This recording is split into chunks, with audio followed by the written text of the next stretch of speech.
What's on your notes? All right. I'll ask you what's on your notes in a minute. Save it for air. All right. All right, Jonesy. This is Jess and Jonesy, and we're starting another episode of Minding Our Business. I feel like we just did a Mr. Rogers thing with the shoes right here. Oh, I decided that I want it to be just more casual and not think about it and take off my shoes and sit how I wanted. And honestly, we're going to talk about mental health. We're going to talk about business. And you know what? We're adding real talk. If there's a random thought that we want to talk about, we have room for that here. Interesting. I'm for that because it's good, pertinent filler for that guest we promised we were going to have on today. But that'll be delayed until next time. So why we didn't have a guest this week is because this host is off her routine. I put my fingers in a lot of cookie jars. I'm not eating them all, though. Well, I guess you could say I'm eating them all. All right, this is getting off topic. So I'm very scattered. I have my stand-up comedy debut in 1 week. I need to not be scared and do that, so that's been weighing. And yeah, I haven't done an outline. I've been an awful potty partner, but I'm still showing up just for us to do whatever we want today. You saved it by calling yourself a potty partner. Because as long as I've been doing podcasting, we've never ever called them potties. Really? Yeah. And that's the second time today I've heard it. So in our studio, it's a shared studio, and there was somebody else who obviously does work in here, and they referred to it as potty. And I'm like, potty, well, that's funny. The reason why that person that you saw referred to it as potty, because we used to play in this room and make a potty. But we would just sit and, chit-chat for a couple minutes. That's those are some deeper cuts from your IG. Yes. Which I know because I took the transcripts from those to program your chatbot. Really? Yeah.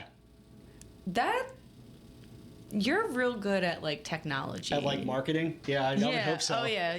You would think. Brought to you by a marketing agency near you. Near you. I also want to do a quick shout. This is not sponsored by Pretty Bird, but I have a very nice story that ties in to amazing people. And this is Pretty Bird, the cafe in Yardley, PA. Yardley Barrow. I was home this morning. I got out of the shower. I couldn't button my button. And in my mind, I was like, I'm either going to go ahead and ask a stranger, or I'm going to go into my coffee shop and no one of the employees there is going to help me. Bam, got my coffee, got my shirt buttoned. Who was it, a patron or an employee that did that for you? It was an employee. Okay. My fave employee. I'm going to have to get back to you on their name. Sure. But they're all my favorite employees. Got it.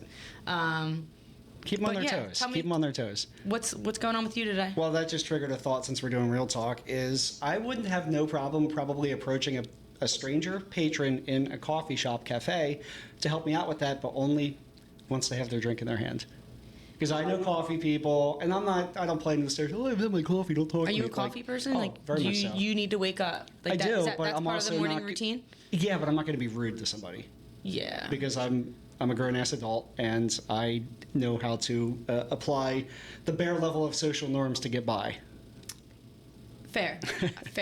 So my takeaway is I will ask for help in that context when I know somebody is post-coffee and probably in a happier state. I don't really understand the, caffeine addiction. I think that I just drink it for the taste. I don't feel in the morning, for me, I think my routine is not, it wouldn't make me feel good in the morning to drink a cup of coffee first thing. Okay. I prefer to drink a pre-workout to get movement going and then grab a coffee later. Okay. But you sounds like you're opposite on that. Well, it's both. As they say, porque no los dos. Why can't it be both? Yeah. It's a bilingual show here, people. It is bilingual. Bilingual is English for two. No, I like both. So I'm pretty minimalistic with that. It's usually black or maybe a little bit of milk or cream in it. French press. Let's go. Oh, it's all business, but it's got to be good flavored. Got to be good flavored. The French press. Yeah. I like that. I like that. Multilingual coffee. Well, would you say that without coffee, your business struggles? I should say, yeah. Yeah? I would say, yeah. I was half joking, too. Yeah. I think that's going to tie into the topic of today, isn't it? do we decide that we're gonna go health today? I want to go with the one that you had started with, not the Chumbawamba. In my mind, Which one? it's I got knocked down, then I get back up again. Oh, like how I was down and now I'm back. Okay, Yeah, yes. I was down and now I'm back. I've been a little down. But now I'm back up again. So this is recent then. This is a true thing for me, and it kind of like sucks, but I have to live on a routine, and I have to like be responsible with like medication. I created this, and I can create an entire story in my head, and it's completely real to me. Like this past week, my husband hates my guts. And then he's like, what are you talking about? And it's like I'm reading into like any like facial expression, something. And like now that I'm like back, I guess in like wise mind. That's a therapy term. Wise mind? Yes. I'm like, what is like, remember I told you I like to fact check my life? Yes. Yeah, I wasn't doing that. Radical fact checking. I was literally making up. I told this, like, I can create an entire scenario where, wow, everybody in this room is like not liking me, or like I'm not enough for these people, and it will take me down, and then then I'll get back up again. Describe down now. It'll take me down. Describe down. I'll start to. I think that I'll kind of start to push people away because if I'm feeling threatened of them, like say there's like a facial expression that like my husband or anyone makes, and I'm like, oh my God, like they do not like me. So I think I in turn am like, you don't like me, like I want you to find someone better. Like I can feel you hating me, and that person is like, what are you talking about? Right. Like you're giving your insecurities and putting them on me. And they can be in their happiest mood of their entire Yes. life, and because they're not experiencing your paradigm, it's Yes. totally alien to them. Yeah, like my husband this past week is like, he's like upset, being like, I don't know what else I can do to like show you that like I like love you, I like do not hate you at all. And yeah, I always come back around, but it's a pattern for me, and it's gonna be a work in progress. Like it's been a while since I've had like something like that, but it really I like comes down to like my routine and like remembering that unfortunately I have to do these things. Yeah. So that's the key trigger, is derailing from a routine, and which kind of puts you into a chaos mode. Yeah. And then that's your reaction to it. It's not even anybody in particular, your husband at all, triggering that. It's internalized manifestation of chaos. It's like within my insecurities are pushed on other people, and I'm giving my thoughts to them, and then I'm freaking out because now my thoughts of them hating me, which is maybe a inward like dislike for myself in that moment. Little inner critic coming back, little Benjamin. Yeah, my inner critic can be really like it can be very loud. And I worked very hard to like bring it down, and it is. It's been like a slow journey for me, but I've definitely made progress. And yeah, I feel like I told you, Joe is the calm in my chaos, and without him, we would be down in the dumps. In the dumps. Our business would be down in the dumps. Our personal life would be down in the dumps. But I do want to say, I do have some positive things about me. Like, I'm obviously hilarious. So. I gotta go to stand-up next week. I am doing They don't just give a mic to anybody. I don't know, maybe they do. But. Did you have any, we were together last week. Yes. So, one, how did you feel about what we did last week? And then, two, you had said you were going to be implementing some things last week and like getting back into your workout routine and things like. Did you do any of that? Somewhat. Do you have any issues this upcoming week, or not upcoming week, this past week that you want to share? I always have issues. Thanks for bringing that up, because there wouldn't be a lot of context for the show. It's true. So last week I said I was going to at least make a commitment to get into more of a workout routine. That is in progress, and I've had an idea and a thought. It's been a very busy week, but I've been staying very active in other ways other than just beating myself up in hockey. Yeah. I started training in Filipino stick fighting. Whoa. Arnis eskrima is the terminology for it. A friend of mine is a guru for a particular discipline, and he calls it like an old man martial arts, because it's all, the sticks are meant to represent machetes in jungle fighting. So it's literally, I've never heard this. This is super cool. if you Google eskrima or Filipino stick fighting or Filipino like knife fighting, there's a lot of disciplines, but like, it's imagine if like Taekwondo or Kung Fu had like, and they probably do, 30 different sub disciplines under that. This is one of them. Because then you have like karate. Is like MMA one? Like Well, MMA is mixed martial arts, so that's basically, I guess, fight using whatever tools you have. Besides swords. Dirty. With these. I like that. That is different. So let me tell you why I like it. Yes. It keeps you moving. I did probably about a year of Tai Chi, maybe about a decade ago. And Tai Chi is... It's like purposeful, balanced movements. Okay. Yeah, it's like the I'd be awful at all that. circle type stuff. It takes a while to get used to it, but it's very delicate, purposeful movements. But it is based in the martial arts because I guess it can be deployed for self-defense. I did it because I was working out a lot at the time, and when your body's in recovery, someone who's like a workout addict, that's all they want to do is work out.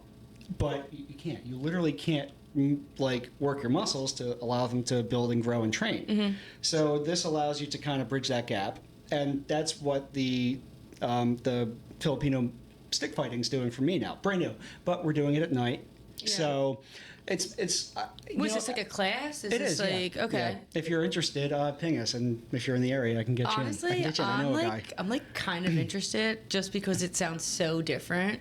And I've never heard anyone doing it. And it's insanely laid back. Do you watch Walking Dead? No, but I'm familiar. So like the one dude, his name's Morgan. He was like a stick guy. Okay. Like he had a stick. It's the most practical of the weapons because you can find it anywhere. The movie Three Ninjas. Tell me you watched Three Ninjas when you were growing up. Not only that, but I would be Donatello. I'm the nerd, and I'm gonna have the stick. Oh, you were for a Ninja Turtle. Okay. Yeah. Yeah, that makes more sense. I'm over here like Three Ninjas. Like no one knows that. Ninja Turtles is probably more predominant. I think the millennials might know it. Wait, so it was Tom Tom, Cole. Tum Tum, isn't it? Oh, Tum Tum. Tum Tum, like Tum Cole and Rocky. And then Mr. Miyagi was their grandfather. Their grandfather. Wait, their Asian grandfather, but none of them were like any kind of. Wait, and neither were either of the parents, so it was a little confusing. Yeah, what was up there? Pat Morita. So Mr. Miyagi was the grandfather. And he's Asian. Very much so. And then I know there's a few different movies, but I'm pretty sure in all the movies, neither one of the kids' parents are Asian. And then none of the kids are. Yeah. Are we the only people that ever point that out? We can't be. Well, that would never fly in today's Hollywood. Oh, great. we could get into. It would be completely off topic, but I think it's kind of business related. Like I don't know if it's good business to change the Disney characters. Why wouldn't we just create new ones? I agree with that, and we should save that for minding your business after business hours. The sideshow that will certainly happen, and we'll have a spinoff. So we derailed. Let me get us back on the rails here, because yes, I'm conscious. Go on. I do it in a serious tie-in is when you get derailed is when you start thinking everybody hates you, and I want you to know. I don't hate you. I love you. I'm appreciative that you're here, that we're doing this. We're homies. Bump it. So let's get back on the rail. All right, railing. So yeah, I have not started working out in the morning again, but what I have been doing is walking the doggies more in the morning and just understanding that my workout times are at night now. And I may never get back that morning workout, which is fine because I know I have it in the evening. And adapting. And that's, really what having some plasticity in your mental health. I'm glad you adapted. Because I think when I'm saying I had the rough week, it was a week and a half, and I wasn't able to go to the gym. Like I was too busy. Yeah. But it was hard. I wasn't moving my workout. Right. If I could move it at night, but even making a commitment that even if I can't go to the gym, you're at home, do a quick something. Sure. So I like that you're actually making a turn to pivot to make it work instead of not doing anything at all and keeping yourself in a state that you might not like. Well, that's one of the turning points. Yeah. And of course it's learned. I didn't, one day say, I'm going to make a commitment. No, I did CBT, cognitive behavioral therapy. I read books by renowned CBT expert and clinician, Dr. Judith Beck. Even something that's more business oriented, because hey, it's a business show. Yeah. Atomic Habits. Very popular one. At least read the cliff notes, watching YouTube videos about it, just to get the principles down. James Clear. He's got 4 principles, and I can't rattle them off the top of my head. Isn't there 7? 7 Habits of Highly Effective People is Stephen Covey. Yeah, but I thought there was. Well, I think there's 7 habits, but he's got 4 principles that guide them all, which has to do with there's 7 habits. Make the habit easy, make it clear, make it. I think it's kind of like a SMART goal distilled. Start with the end in mind, something like that. Yeah, but it's about making it easily attainable and leveraged. What I like about that book, if no one's read it, is that I don't think it's a book that you really need to read cover to cover. Like, just pick it up, read the principles or read the habits, and highlight what you want, keep going back to it. Especially for people who aren't readers. Yeah. I feel like you're missing out on just opening something up that may not be, needed to read all the way through. Audiobook, anyway. I feel like sometimes I'm just I can't audio, I can't read, it's hard to focus, I guess. Are you in the moment or longer periods of time? I think it's even in the moment. Okay. When I start something, I'll be okay, I'm doing the book, and then it takes me a minute to be oh, I'm not actually listening, or I'm thinking about something. I'm thinking about myself listening to this book. Okay. Which I just kind of equated that when I'm listening to an audiobook, I sometimes am thinking about how this audiobook is gonna be stuck in my mind. Very meta, but it is, I guess that's and in turn, mindfulness to the nth degree. Yes, and maybe it's too mindful. Probably and that's why I'm not getting anywhere. Yeah. I like Atomic Habits. I like the idea of consistency in that. Habit equals consistency, which I am up to 30 pounds on my shoulder press at the gym. Started at 10. Yeah. Gains. Big gains. But I've also started habits in my business that I'm trying to explain this in a way of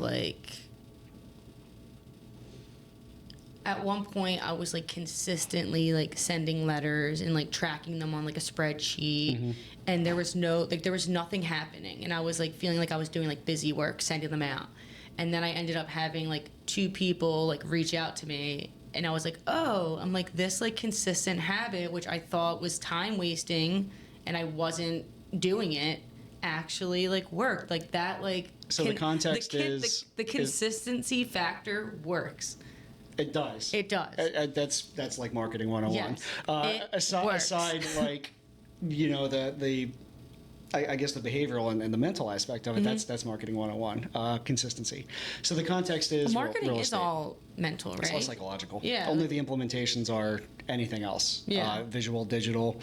So the context is you're a real estate agent, and your letters are going to prospects. They're going to previously contracted people. Just prospects. Okay. Looking for listings. Got it. Targeting people that could be moving, people who are getting divorced, people who've passed. Okay. But I got into this thing where I was tracking on a spreadsheet. Yeah. I was being so consistent, and I was getting out of my mind of I'm doing busy work. This will take an hour. It's just an hour. What would I be doing in that hour if I wasn't doing this? I'd probably be wasting time. Yeah. Drinking coffee. Not that that's wasting time, but yeah, doom scrolling, imagining yourself narrating, reading a book to yourself, but not really comprehending the book. A lot of activities that we can be doing in that time. I would be doing nothing, and in turn, I would be getting upset with myself when things aren't progressing. Right. So. Well, that's fascinating. It triggered me to talk about the Google 7x11x4 rule, which is a marketing concept that the big Google says you have to reach your prospects. This is average, so this isn't specific to real estate, but we do apply it there. For somebody to take action for your brand, they have to be contacted or touched or impressed upon 7 times. So that's the 7 touches. Engage with you or your content or your team for 11 minutes. and over 4 channels. Channel being direct mail, digital ads, organic, cold calling, you name Email. it, TV ads, whatever. Yeah. So you have to. That's like the baseline is that. So what we find in marketing, one of the bigger problems is consistency. People jumping from channel to channel without satisfying those touch points, and then you lose. Yeah, I think that's huge in my business. Yeah. You have to get your touches in,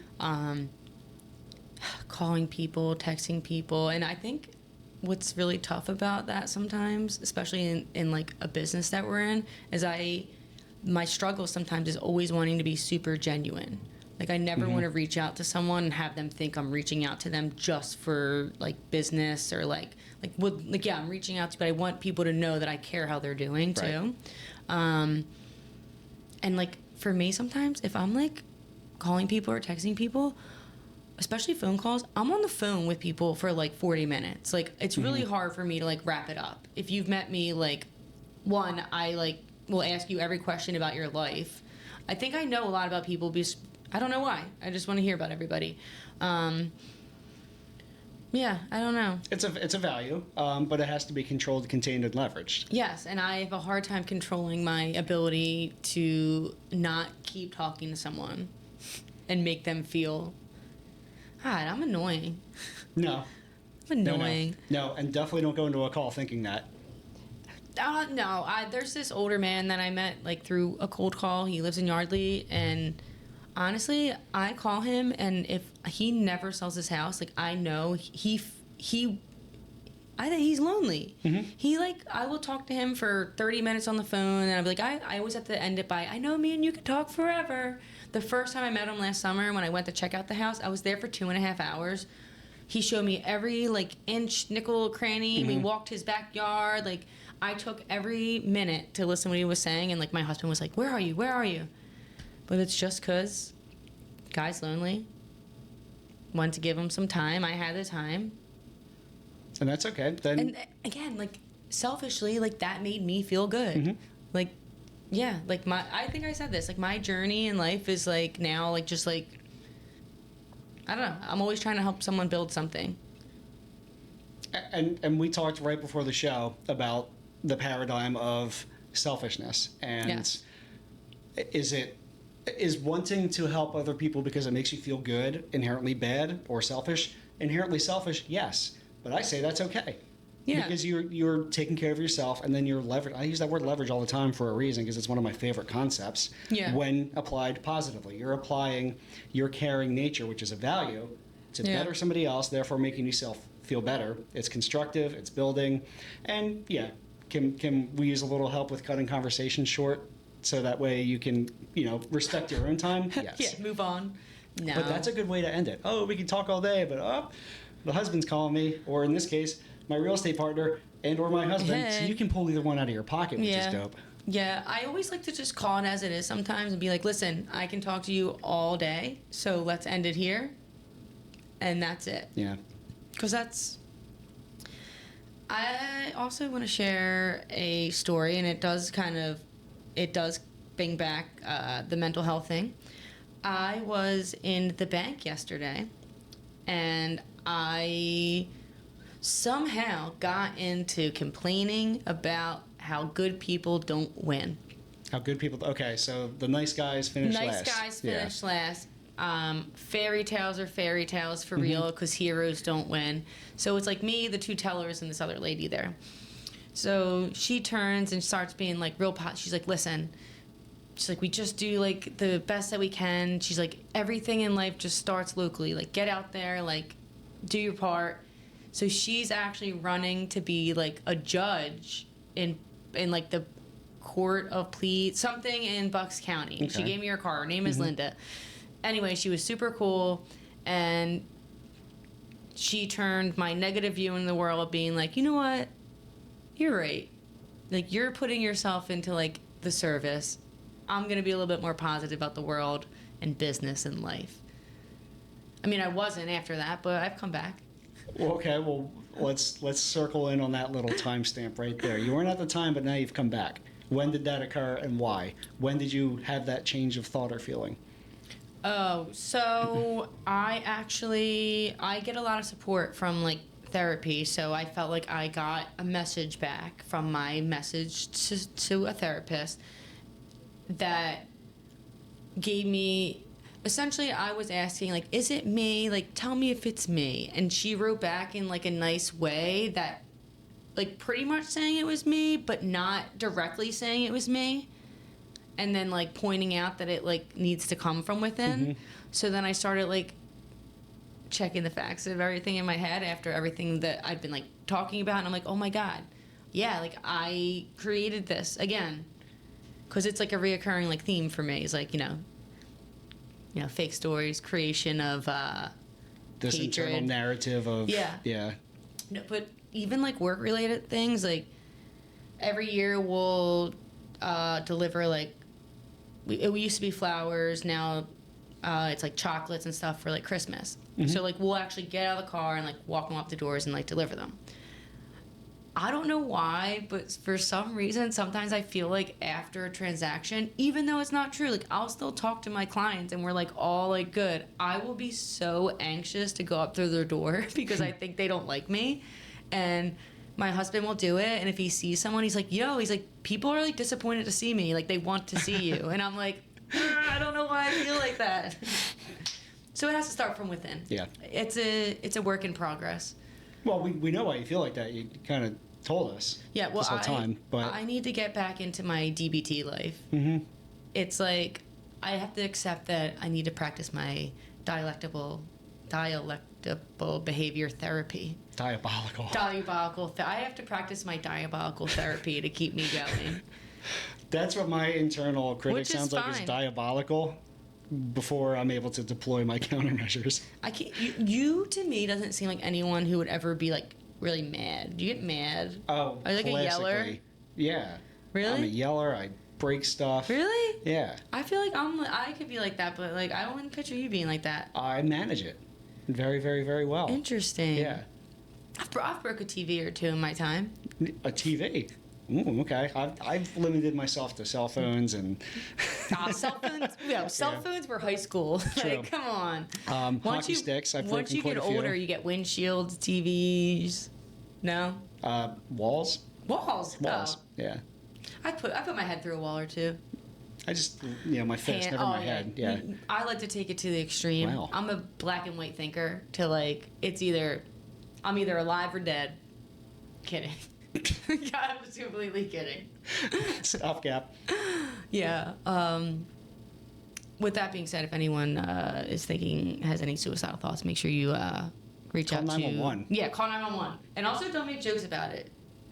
Like me. Yeah. Well, I mean, we'll I get dark, don't but want we to have offend someone with my dark humor.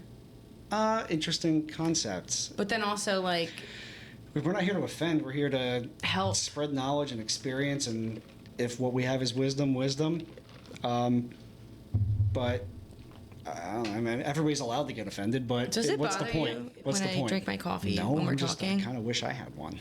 I was going to offer to get you one, but then I thought it was going to be all melty by the time I got here. I drink melty coffee too.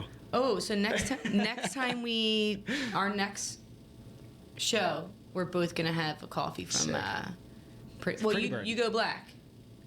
Once you go black, you I Never don't go know, back. You try other beverages too. I don't know. There's no rhyme there. Black coffee's actually the best for you. It is, and that's what I drink at home. But honestly, when I go out to places, I try to bougie it up. So like I like to try all the like. There was some pistachio one I had. This is pistachio vanilla. 100%. But it's really good. Like I just got into getting things iced. Mm-hmm. Well, it is like 98 degrees outside. Yeah, but like sometimes you need a hot coffee In the morning. or afternoon. Or whenever you want, because you're grown. You love that line. I do. You I do. love the grown line. Yeah. I only started feeling like an adult like 18 months ago. Oh no, I fully don't even understand how like the world allowed me to have children and stuff. Like Because we're all doing the best we can. we are doing the best we can with the parameters and the cards we're handed. Yes. So that's my not even retorts, but insightful thought about only jerks win, or what are you saying? Only Good people good don't people win. don't win. They don't win. Change the parameters of what winning is. You're very good at doing a lot of internalization of stuff, so create that narrative. I like that. There will always be somebody better, faster, stronger. But, you went from 10 to 30 pounds on your shoulder press, which is a massive improvement. Yes. So be It the is best an version of you. improvement. Create that narrative that is winning for you. Yeah, I think you're pointing out something really important, and that's dropping the external validation that's Yes. needed Yeah. and focusing fully on yourself. And it's been a tough thing not caring with what people think. But people don't think I care what people think because my outside is so this. Well, there's Then I got Benjamin, got my inside Benjamin. And what do you do? What do you do when Benjamin acts You up? know what? I didn't implement that. I did not implement telling Benjamin to fuck off. I'm going to do that this upcoming week. Cool. I am implementing my named inner critic, Benjamin, telling Benjamin when I'm in a thing to fuck off. And I believe there was some sort of articulation that went with that. Some sort of movement, some sort of... What movement? Oh, God, I do remember. Get the inner critic out. Get the inner critic out. Fuck you, Benjamin. Beat it, Benjamin. Beat it, Benjamin. Call Danielle. And Danielle? Shh. Yeah, Danielle. Shoo. No. So Benjamin was out. He's back in. I don't know why he's a he, but he's in there. He's a he because guys suck. I'm kidding. Terrible. They don't No, suck. they're They don't dumb. suck. That's why I work with all women in my company. So I want to say that for this upcoming week, I'm going to make some commitments. One of those is remembering to kick Benjamin down when he's up. One of them is to pivot my schedule or routine. If I